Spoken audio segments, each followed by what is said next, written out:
Hello, you darlings and you darlets. How are you doing? How are you diddling?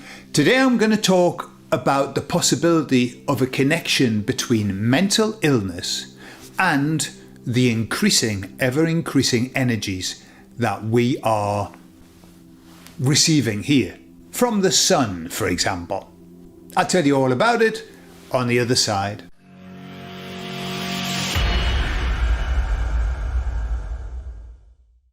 So there was a lovely lady in the comments, and I think she was called Diana. If I've got your name wrong, I apologise. And she was asking about the fact that all of the energies are constantly increasing. The emissaries have talked about that for a long time. And whether there's a correlation with the fact that people are suffering it's called mental illness, but I think it sounds awful, that word, and it also has this tremendous stigma attached to it. For me, it's more like imbalances in the mind, body, spirit, emotion, and she was wondering whether there was a correlation, and particularly in the awakened world, whether we were suffering things like that because of these increased frequencies. And she asked me if I would ask the emissaries what their thoughts were on it. And of course, I love questions for the emissaries. So I asked them and I said that, and they said, yes, definitely the increase of frequency is creating imbalance in people. And then they went on to explain why. So what they said is this. We're talking about positive increase of energies, okay, they go on to explain. But what they said is that as the energies increase, so we and our genetic makeup, we are being turned on, not in that way, not in the way that you might be thinking, you dirty-minded people. We're being turned on, ignited, lit up. And what that's doing to us is taking our reference from an external reference, to an internal reference. Why? Because as the emissaries say, the journey is within. We start externally, but then we have to go within. And we're being helped with that journey within through this increased vibration, frequency, energy. The problem is, when we turn within, that's when the shit hits the fan. The reason is because most people spend their entire life not looking at themselves, not looking within, looking without. Yeah, most people are without, aren't they? But looking without. And then what happens is you have to look at yourself. Look in the mirror, baby, as Simply Red used to sing. And what do you find? Well, the emissary said people turn within, and what they find is trauma. And they said, we can assure you that the trauma that we carry within is from before. It's trauma that hasn't been dealt with. And they also said, and also it could be genetic trauma, hereditary trauma as well, that we're carrying with us.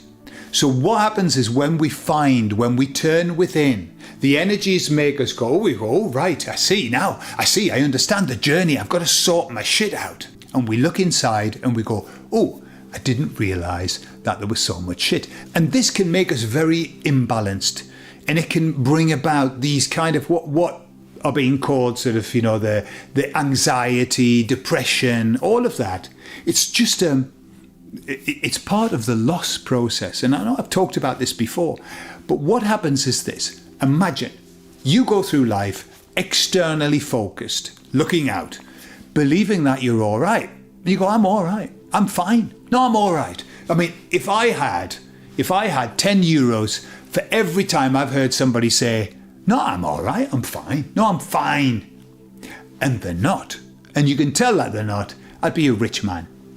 So we do that. We don't look at ourselves. We think that we're fine. We turn around and look. We see what's happening. And we go into loss. What are we losing? We're losing what we thought we were. We're losing the person that we thought we were. And in loss, that's when we go into either anxiety or depression, anger, Lots of things. And that can manifest in so many different ways.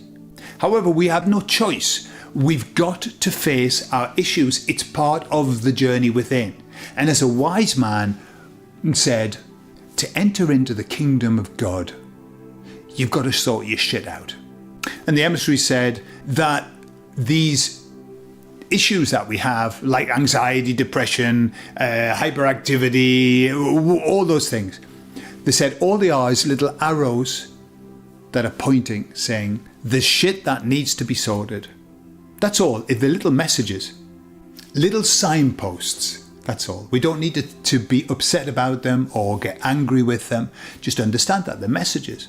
So I said to the Emissaries, so is it the sun that's doing this rays of energy? And they said, yes, of course it is. And they said the sun is one of the major players, but there are other energies that are increasing.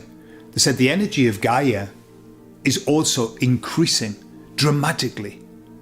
And so that they said that we're surrounded by these ever increasing energies. I remember David Wilcock a long time. Whatever happened to David? He's gone really quiet. Mad as a hatter, but really quiet. He was talking about the celestial bodies. Whatever they are, we don't know what they are. But all of them were increasing in energy and brightness. So it's kind of like the whole shebang is increasing. But then they added this, and I thought that was really, really powerful.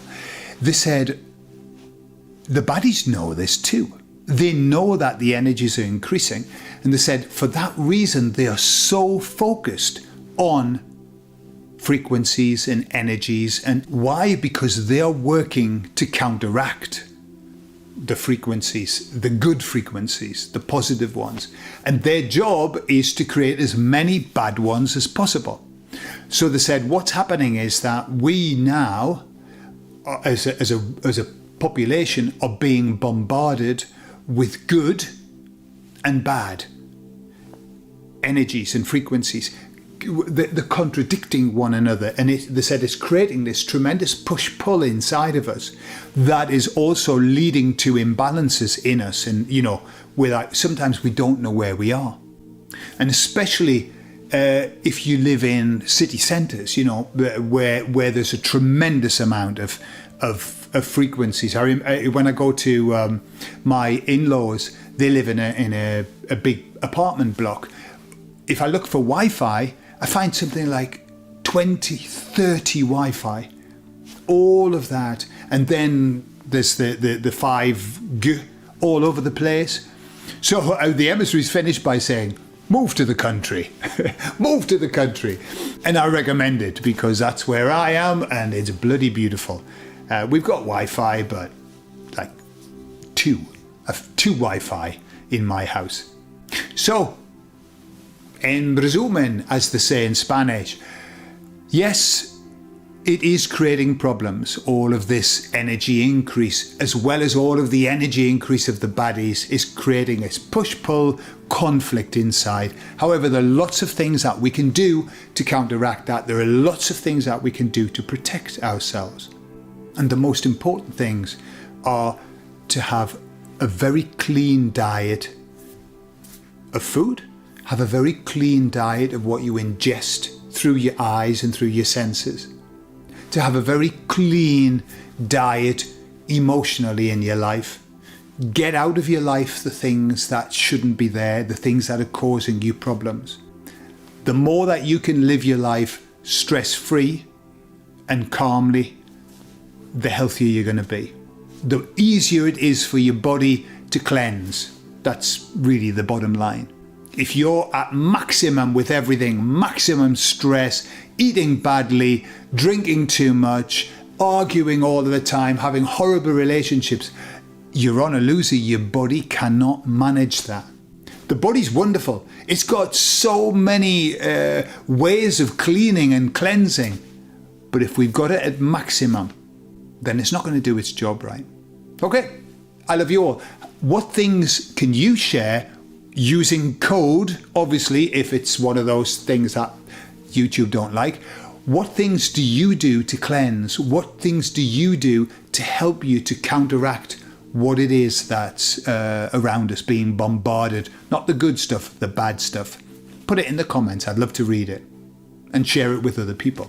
I love you all, and I'll speak to you all later. Bye-bye.